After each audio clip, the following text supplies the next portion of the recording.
povero sindaco collaborazionista dell'oligarchia del turbocapitalismo criminale globalista.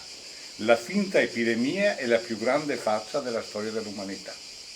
Questo è solo uno dei messaggi che il sindaco di Saunara, Walter Stefan, ha ricevuto via mail o sui social per aver deciso di affiggere in giro per il paese dei vivai questo manifesto che invita alla vaccinazione.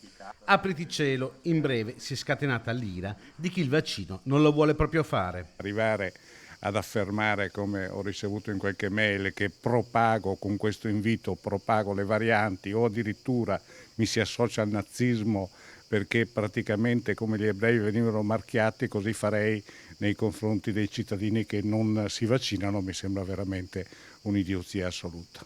Il vaccino, il primo cittadino, l'ha appena fatto invece. Seconda dose di AstraZeneca, ci confida. Non ha avuto effetti collaterali.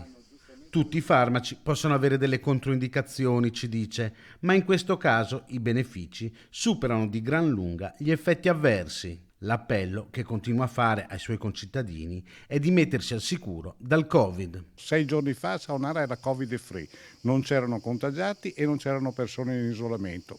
A questa mattina sono 19 contagiati e 44 persone in isolamento. Gli unici modi che abbiamo per cercare di fermare questo maledetto virus è quello classico della mascherina, della pulizia delle mani, del distanziamento ed il vaccino che è stato dimostrato e dimostrato che per il 90% ci mette al riparo da prendersi il contagio.